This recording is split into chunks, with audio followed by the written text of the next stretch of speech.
This podcast is for SEO professionals, and each week, with the help of our wonderful guests, we discuss the important stuff that actually affects our careers and progression, but sadly often doesn't get talked about. You know, the invaluable soft and interpersonal skills that are often taken for granted, such as the skills we need for listening, time management, communication, and more.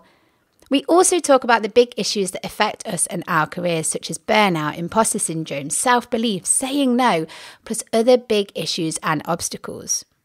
With this podcast, we want to share knowledge on topics that unlock our listeners' true potential and enhance not only their careers, but all parts of their lives. So, are you ready to prioritize your own personal growth and career development? Then let's crack on with this week's episode. Hello, and thank you for joining us for another episode of the SEO Mindset podcast, where your hosts are myself, Tasmin Solomon, and my dear friend Sarah McDowell. We have new episodes going out every Thursday, and this week we're talking about mindset and the psychology behind career development. And I'm joined by another Sarah and another dear friend, but this time Sarah Presch. It's a really insightful episode and our first formal book review. The book in question is Mindset by Dr. Carol Dweck, and Sarah and I discuss what actually is growth mindset and how could it be manifesting in your life. We also talk about how to develop a growth mindset for your career growth and how it can really elevate your leadership journey. Now, who is Sarah? Sarah is an award-winning international SEO consultant and an accomplished public speaker. She has over 12 years of experience helping major global brands expand abroad. But in this episode, what we're going to do is be tapping into her psychology expertise and her fresh thinking on how SEO can benefit from it, from things like how organizations can apply psychology to improving their hiring process, right through to team performance. But before we get into the episode, a reminder on how you could support Sarah, myself, and the podcast.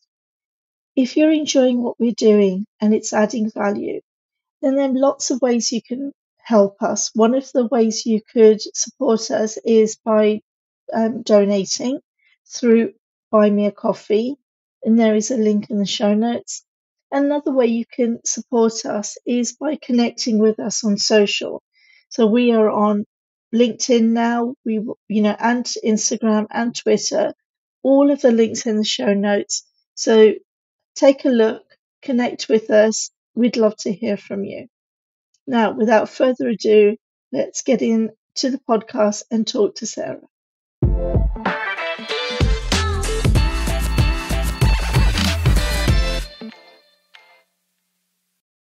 So, Sarah, hello and welcome to the SEO Mindset podcast.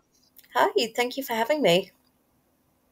And I'm always excited about these episodes. I really have to find another word to use to describe how I feel, but I'm doubly excited because, well, triply. I'll tell you why.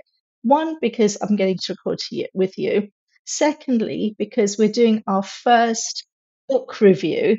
We talk about books that we've enjoyed reading that have enhanced our learning, but this is your first official. We're going to go through a book, and I'm really glad that you're here to do it. And the book we've got is called Mindset, which links in with the SEO Mindset podcast. And it's a book that I've read, but I'm really looking forward to getting your insights as a psychologist, and learn even more about it. So we're very, very excited about this. Yeah, me too. I absolutely love that book. So I'm really happy that we can share it and tell more people. Wonderful. So I just held up the book, but for everyone who is only listening to this, we're going to be reviewing the book Mindset, How You Can Fuel Your Potential by Dr. Carol S. Dweck. Is it pronounced Dweck, Sarah? I've always called her Dweck, but I could Yeah. very well be pronouncing that wrong. Yeah. And it's really, when you hear really successful people who say, oh, here are the 10 books you must read. very, very often this one is mentioned, and rightly so. So I believe it started off with a study, didn't it? A study about students and how they handled learning. Yeah, so it's quite funny. I actually didn't hear about that book through kind of lists that people made. I found out about it during my educational and child development psychology module at university. And mindset was something that only came up a little bit, but they were talking about, fixed mindset, growth mindsets, and the impact that it had on children and learning. And Carol Dwecker's, she's massive in this field because she's done so many studies on children, on students as well, into kind of the impact of mindsets. So when I just randomly found out that she had a book on it, I was like, yes, got to read this. Okay, so give us some insights. What should we know about this book?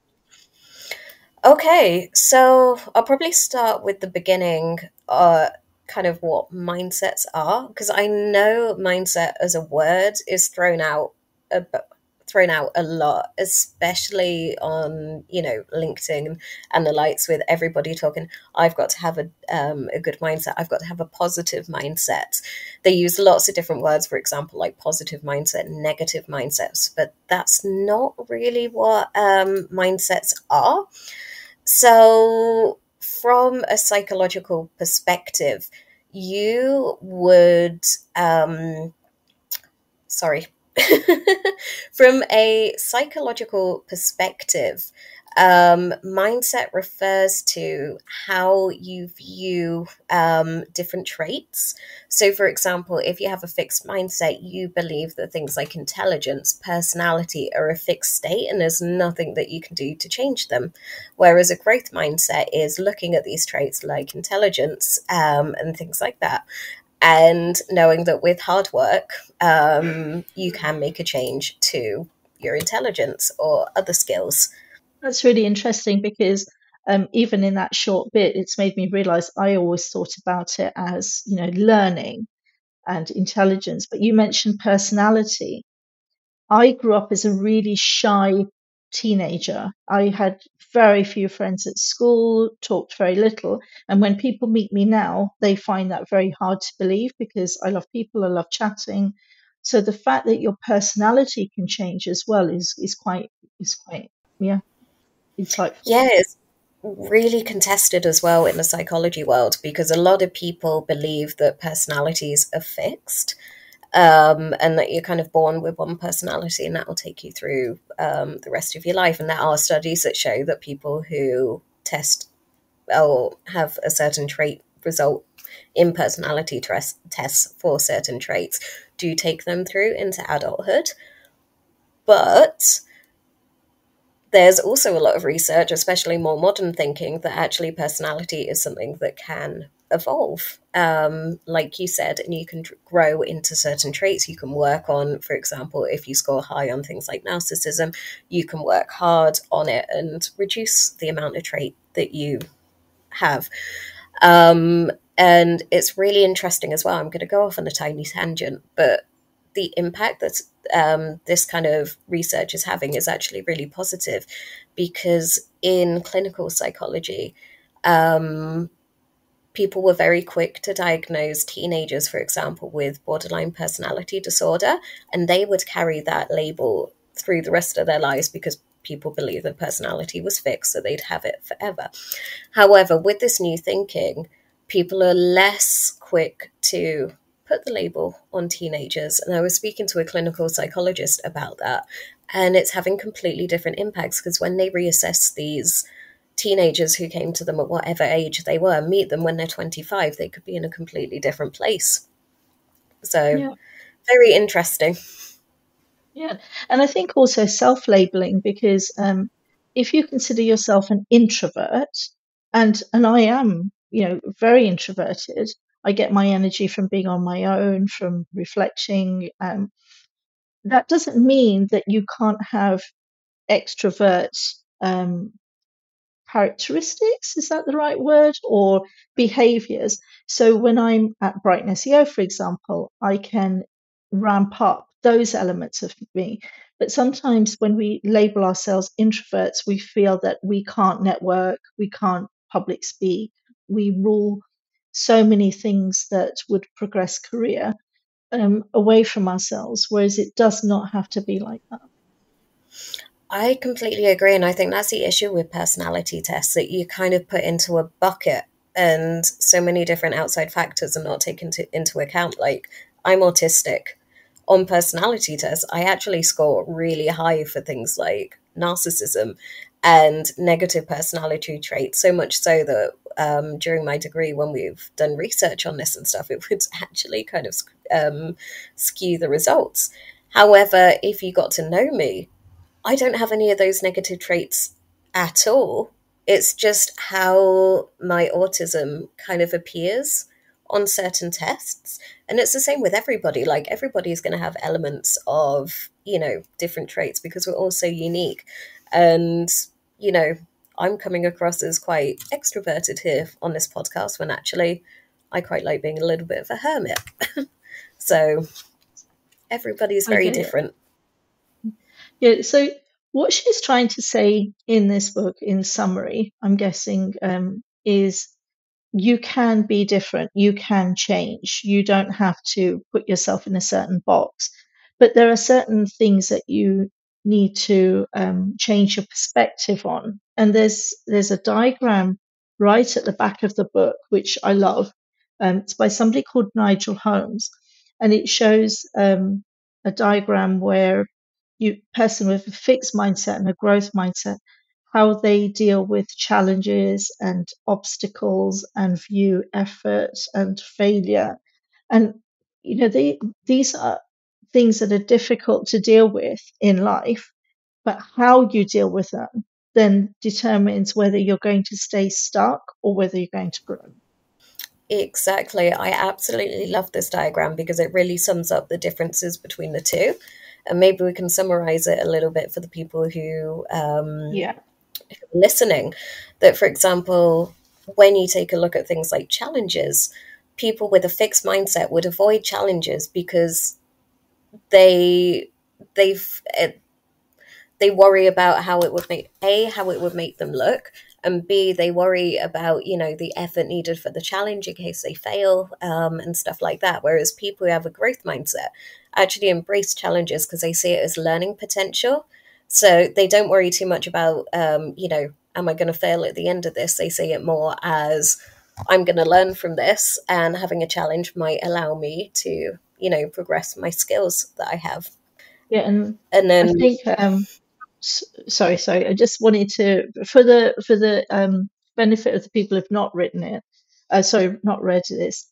This is the bit where she started, didn't she? She gave some students a challenge, and there were some students who, even if they failed, they loved the fact that they were being challenged.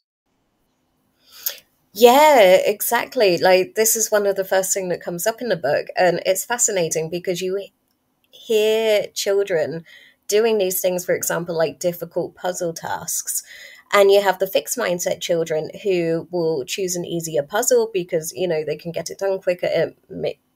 I wouldn't say it makes them look impressive, but it avoids them showing where their weaknesses are.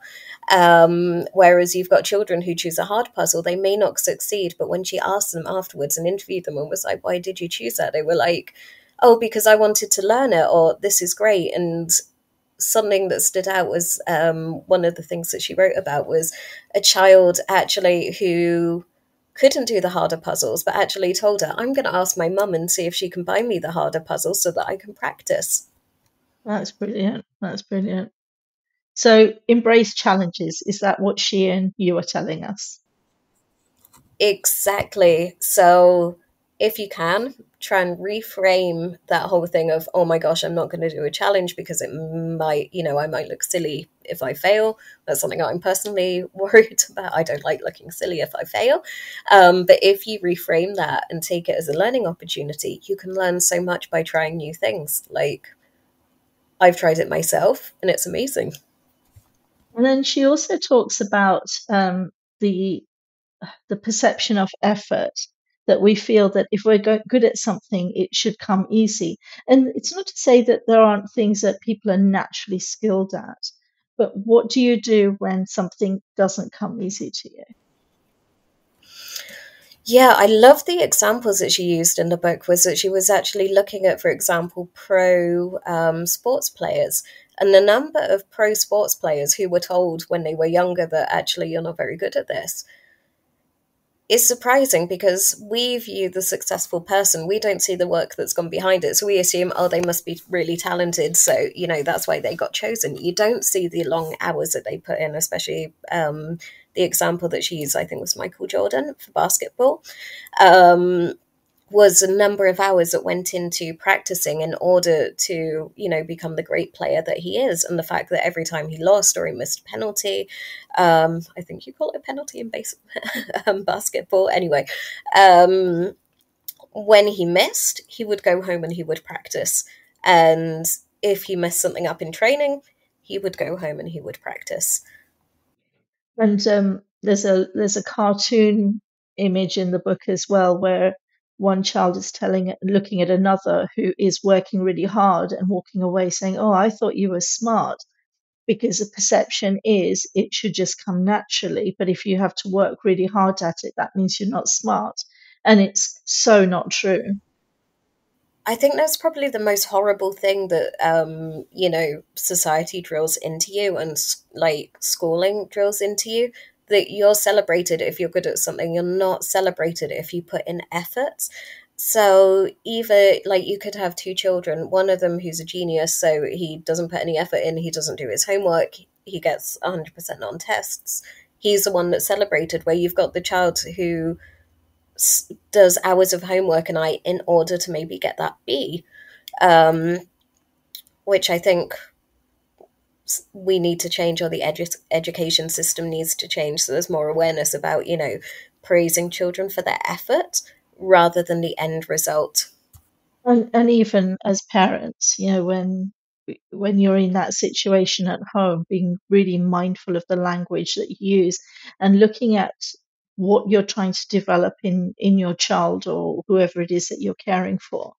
Because I have two very, very different children, one academically gifted, one who's had a different journey.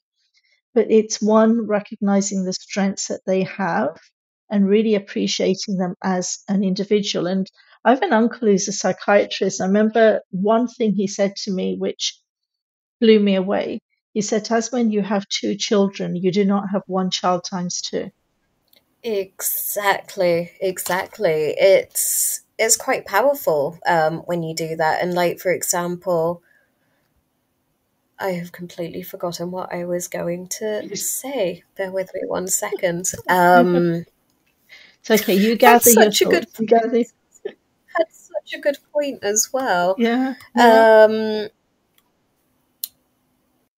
I think that then feeds into, and after the break, we're going to be talking about how you can apply mindset to leadership. And again, with your teams, you don't have, say, you have 5 different people in your team. You do not have one person times 5. And it's critical to be able to lead a team really well. Definitely. And I think, like, one of the key takeaways that you have in this book is that you want to foster, either in children or in your team or in anybody, a love of learning. Yeah. Once you have that love of learning, everything else will come natural. Well, not naturally, but everything else will be that little bit easier. But everything starts from a love of learning. Even if, for example, you don't like maths, see it as a challenge. Think of learning something new. Think of the benefits. Now, another thing she talks about in the book is failure. Now, this is a toughie, isn't it? So you've decided you're going to learn something, and you've got that love for learning, and you've embraced that challenge, and you go for it, and then you fall over. And you might have enough resilience to pick yourself up and try again, 1 time, 2 times. But when it's the 10th time, the 50th time, the 100th time, and we all love those stories, don't we, about people who have failed so many times, but picked themselves up and got that publishing deal or got that promotion or got that, blockbuster movie. But it's magical when it happens to someone else. When it's happening to you, how do you deal with it? That is so difficult. Failure is horrible, and it's not something that, we're trained very well to deal with as people. I think, again, this is where kind of the growth mindset is really, really important, because you see it as this is a learning opportunity. It's okay if you fail, because you have learned how to do something differently, so that next time when you do it, you will not make the same mistakes. And I know that it's easier said than done. But as I mentioned before, if you have that love of learning, if you start seeing things in a particular way and framing things in a particular way, it means that failure is just that little bit less difficult to deal with. And I think, it links up with the praising the effort element of it. And often when we set goals and look at whether we're successful or not, we're looking at whether we've achieved the outcome. And often that isn't in our hands, it's in somebody else's hands. So what I tell all of the clients I work with is, when you are ticking off that box that, I did it, tick off the effort that you've put in, not the outcome, and praise yourself for the effort. And I feel that that helps with falling over again and again. Oh, exactly. Like, there are so many times that I've done stuff and it hasn't worked out, but by knowing that you put in the effort, by knowing that you turned up, it makes it so much easier, because you can actually feel satisfied that you've done it. You were like, I didn't want to do that, I still did it, I turned up, I've got something to be proud of. Brilliant, brilliant. I absolutely knew we would not get through all of this book in a few minutes. That said, we're going to go for a break now. What would you like to leave the listeners with? What's, either with what we've already talked about or something else from the book? What is it that you think that they should read this book for? I think, like, if you want my honest gut opinion, it would be that, in business, in work, we are often faced with lots of different suggestions of things that we can do. We often see, oh, if you want to be successful, you have to have, wake up at 5 a.m. and have cold showers and stuff like that. Lots of this advice, lots of the unqualified advice that you get is just gonna, you're gonna feel bad about yourself because you're not able to do that. I think by looking at the mindset thing, and this book, it's realistic. It's something that everybody can implement. And yes, it's not gonna change overnight, but by taking those baby steps, and you'll see that there are going to be aspects of your life where you already have growth mindset. And by building on that, you can actually grow. It's scientifically proven, because Carol Dweck has done so many studies on this. She really is amazing. And it will make a massive difference to your lives, I promise. And yeah, I would second that. What I'm going to do is, in the show notes, I'll put a link to the growth and fixed mindsets, which were actually the first and second episode that Sarah and I ever recorded. And I'll put a link to the summary of this book in the show notes, and what great things are part of it. Wonderful.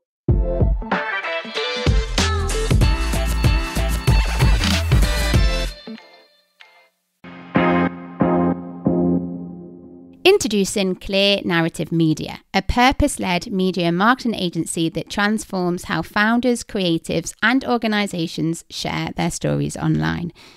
Dedicated to assisting you with all your marketing, content, and strategy needs.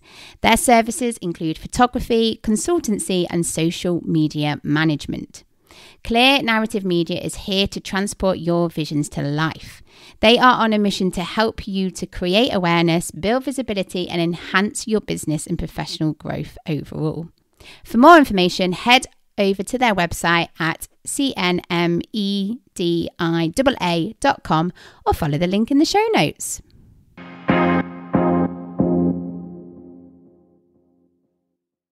It's your pal Sarah here.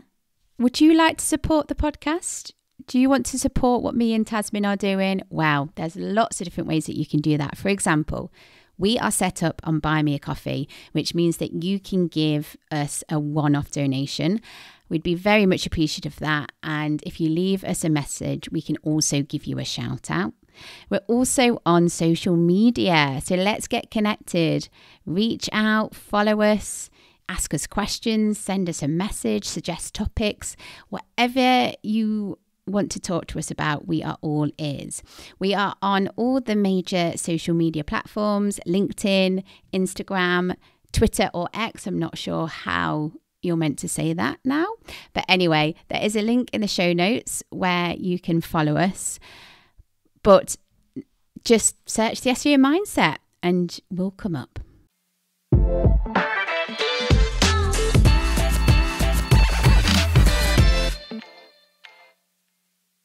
Hello, everyone, and welcome back to our very first book review episode where I'm talking to Sarah Presch about this book called Mindset by Carol Dweck. Before the break, we talked a little bit about the book, summarized it as best you can in 15 minutes, and got lots of learnings from that. It was really interesting how you talked about it in relationship to parenting and all sorts of different angles.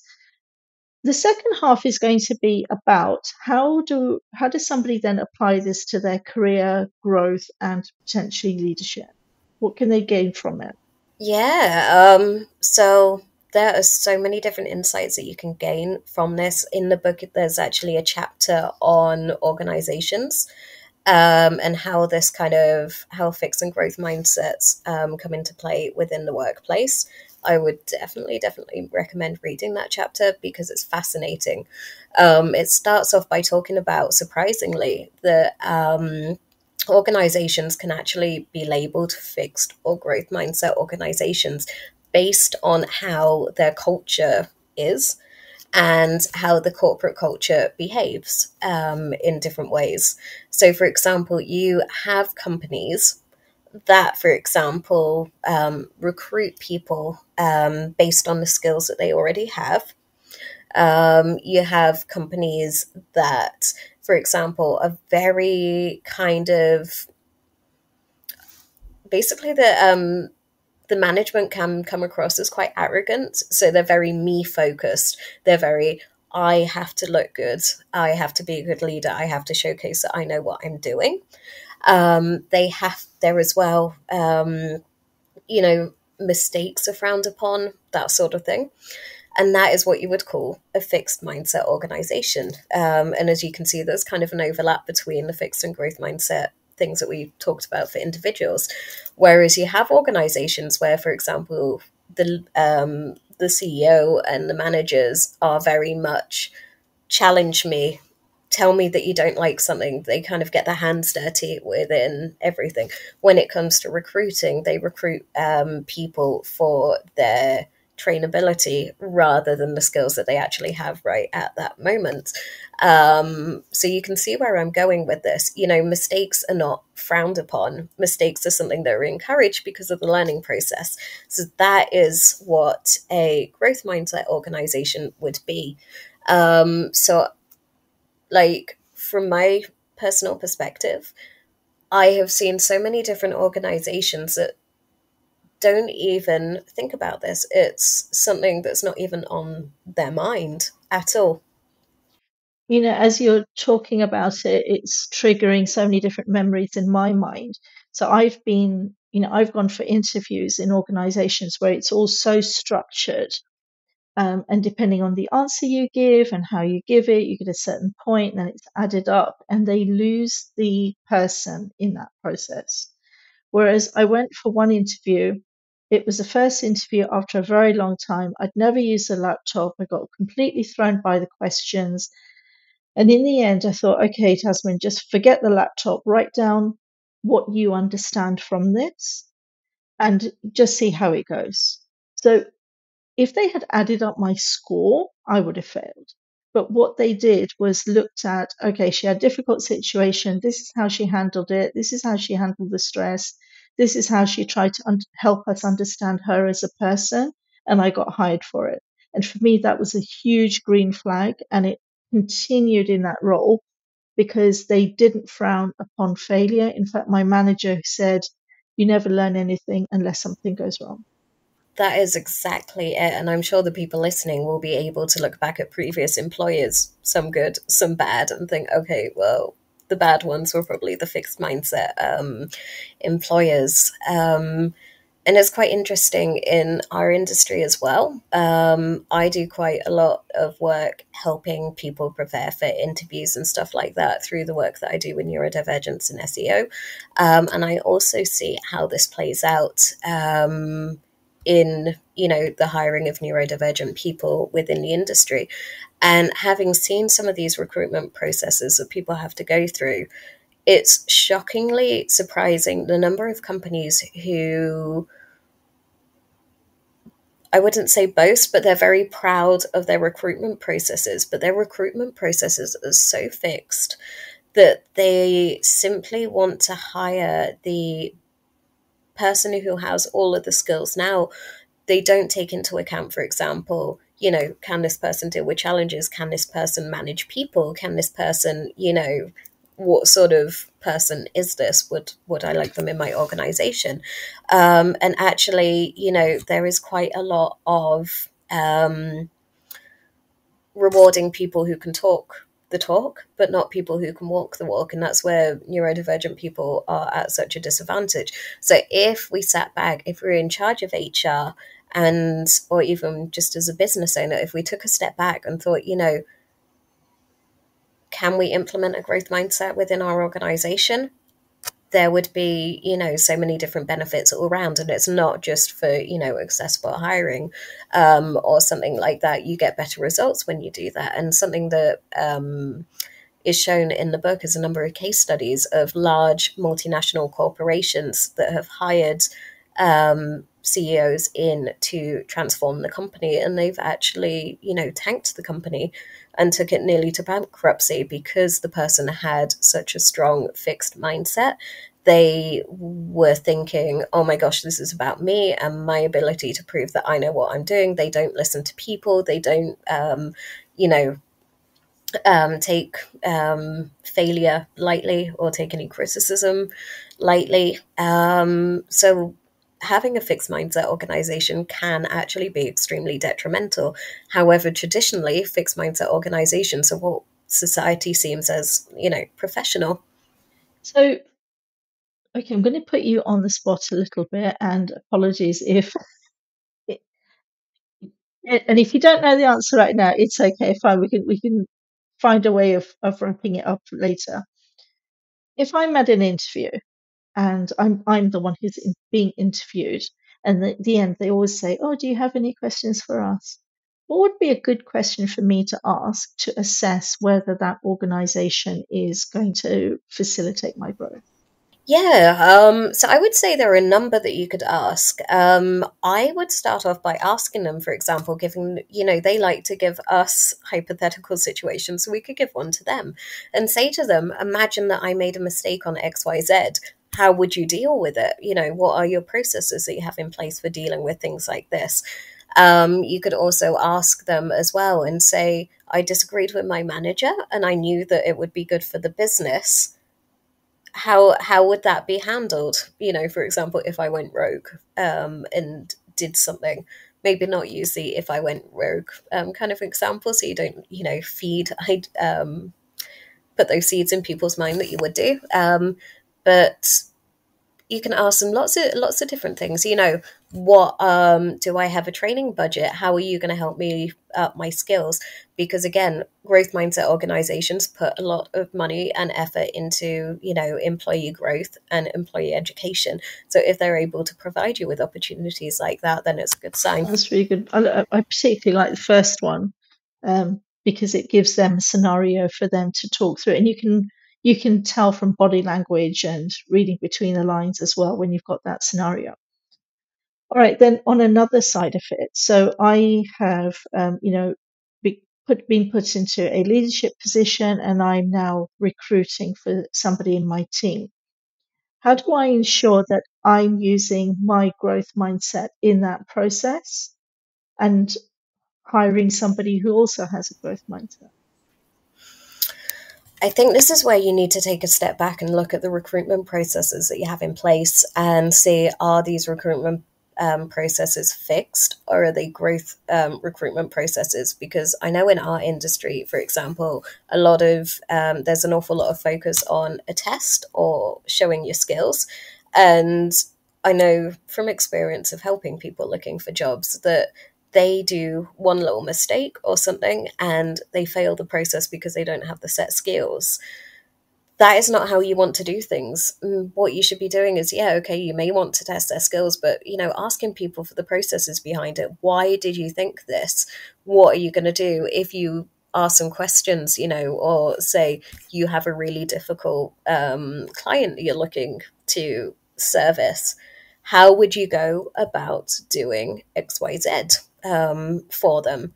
And, people with a growth mindset would be, I'd go ahead and research, I'd ask for help, so you want to be hiring for that kind of thing rather than somebody who's like, well, I know what I'm doing, I don't need any help, that sort of thing. No, that's a really good point. Okay, so I'm in a leadership position. I've hired this team. I've gone through all of that. I've created a team with lots of people with growth mindsets. How do I now make sure that I take that team and turn it into what I don't know, do people use the word high performance teams anymore? I think they do. I know they do. But for them to feel happy at work, fulfilled by work, productive, innovative, all of those good things. Okay, so there's loads of different things that you can do. Like, you need to give people freedom. You need to trust people. So this is where micromanaging is a complete no-no. You need to trust these people. You need to give them power so that they can make decisions for themselves and actually implement the decisions that they make. When it comes to, asking questions, you need to support this kind of questioning of, why are we doing this? Wouldn't XYZ be a better way of doing things? Fostering innovation and if failure happens, it doesn't matter. You've learned from a mistake. You can grow from it.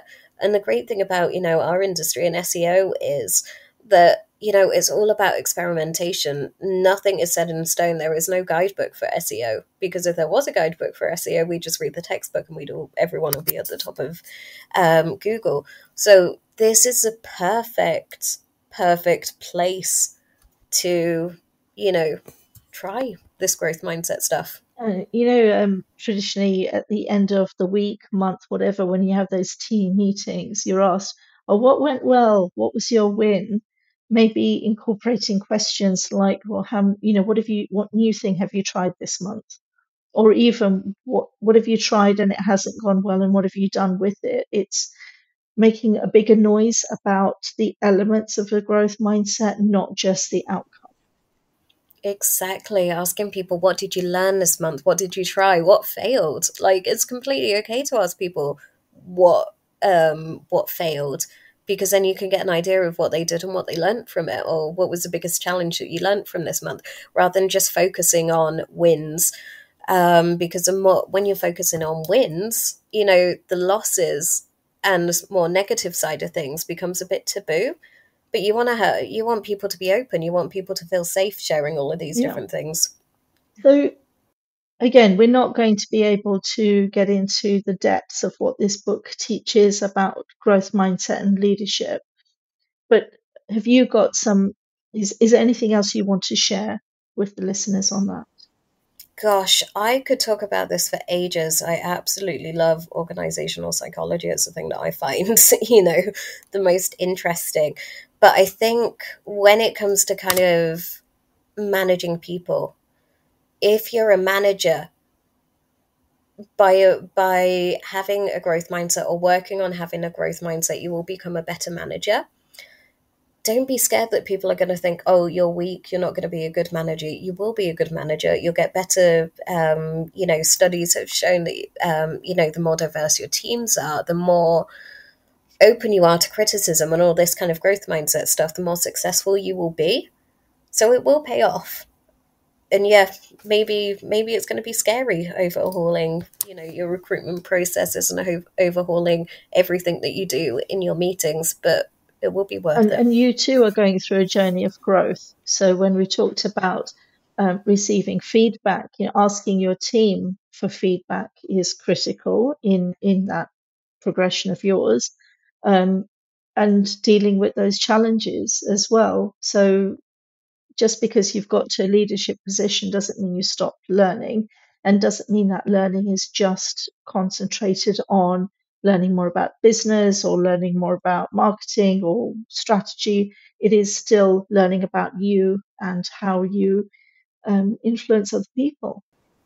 Exactly. I'll be completely honest. Like when I was studying organizational psychology, I was quite taken back with how old fashioned it was in a way.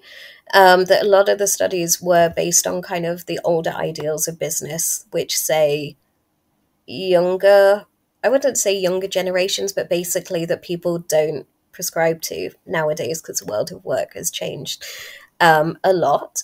So use your critical thinking, and just because an article in a magazine or a study, say from 20 years ago, says you need to be tough on stuff, that's, not really correct. I don't know if I'm going off on a tangent now, but one thing that really stuck with me during my studies when I was looking at this was the outdated perception of women in the workplace. That, there were so many justifications as to why women are out of work, why women, struggle coming back to work with their career growth after they have children and stuff. That people actually don't look in the mirror. And again, this all comes down to the fixed mindset, because you're threatened by, other people's success. You don't want to look at the problems that you have with inside the company. You don't want to look at different ways of doing things because, we've been doing this for 50 years. We're not going to change. So if I can recommend one book to read this and then use it as a basis of building something better on, because you'll not only be a better manager, but you'll also, grow yourself as well. 100% agree with you on that. And it's just reminded me that we did one episode on, happy teamwork. So I'm going to link that in the show notes as well. We have drastically run out of time. So unfortunately, we're going to have to do a really quick wrap up with you. So interesting. And I'm also going to link to any blog posts that Sarah has on this topic for anybody who wants to learn a little bit more. But Sarah, what is the key takeaway that you want our listeners to Read the book and be open-minded as to what it says. You might read it and you might get a little bit scared and be like, oh my gosh, I don't do that. But we all do. It's okay. There are areas where I have a fixed mindset and I'm working on it. So go in with an open mind and just know that this stuff is scientifically backed. It works, and it's really good. And we don't get better overnight. It's not a switch. It's gradual. Take those baby steps, as you mentioned earlier. Now, Exactly. what's been the best career advice you've ever been given? Ooh, that is a tough one. I wouldn't say that I've been given a piece of career advice per se that really stuck with me. I think during my career, something that has stuck with me is I've worked for organizations that have had a very fixed mindset. I've worked for organizations that have had a very growth mindset. And just being able to compare kind of the difference when it comes to, for example, my well-being, my team's well-being, and stuff like that. Just remember that as an organization, you do leave an impact on your employees. And if you do have a very fixed mindset, there is a chance that, people will not be singing your praises as much as they would do if it was a growth mindset organization. And remember, every single employee that you get is a potential, reference for your company. Would they recommend you in the future? Do you want to do this correctly? Just, think of the bigger picture here. And I think having been able to see that and having been able to, myself go from the corporate world, massive organizations, to startups, and even having my own company at one point. That's where you can really feel the difference. I love what you said about your employees will be could be your cheerleaders. I worked for a company called Frontline Distribution. I left 10 years ago, but anybody who wants to work there, I would fully recommend it. It's brilliant, brilliant place to work. So yeah, completely agree with you. And lastly, to end on, who is it out there that's doing some really great work, in your opinion, that you think that we should be following? When it comes to people, I would say I really, really like the work of Petra Kirsch-Herzog. She's an SEO. She does a lot of work on soft skills and kind of the overlap between, the psychology stuff that we're talking today, and more organizational roles, and things like that. So definitely, if I have to give a shout out, brilliant. it would be to her. I'm excited that you mentioned her. So very well deserved. Well, Sarah, thank you so much for coming onto the show and sharing all of your insights on this book. I look forward, and actually, you know what I'm going to say? You should, anybody listening who's into this, follow Sarah, because she is writing more and more about this topic, and I'm absolutely enjoying reading whatever she is, whatever value she's putting out there. So thank you. Thank you, and thanks for having me. Just on a last note, a reminder to all of our listeners that, if you've enjoyed this topic, in the next few weeks, we're going to be publishing one on transitioning into a leadership role. So there'll be, if that's something that you want to do, that could be another great episode for you to listen to. Episodes are released every Thursday. Every Thursday is a new podcast episode that we put out there. Just thank you all for listening. Keep sharing the news, sharing the podcast with everyone. And if you are loving what we're doing, then there are different ways that you can support Sarah McDowell and myself, one of which is, if you'd like to give us a one-off donation, there is a Buy Me a Coffee link in the show notes. And also, we are on social. We're on Instagram and LinkedIn. So those links are also in the show notes. It would be lovely to have you connected with us in that way.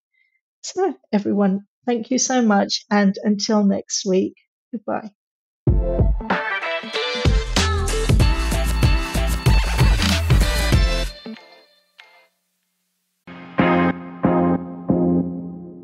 Looking to create awareness, build visibility, and enhance growth for your business, organization, or yourself? Introducing Clear Narrative Media, a purpose-led media and marketing agency that transforms how founders, creatives, and organizations share their stories online. Dedicated to assisting you with all your marketing, content, and strategy needs. You can find them on all social media platforms and online at cnmediaa.com,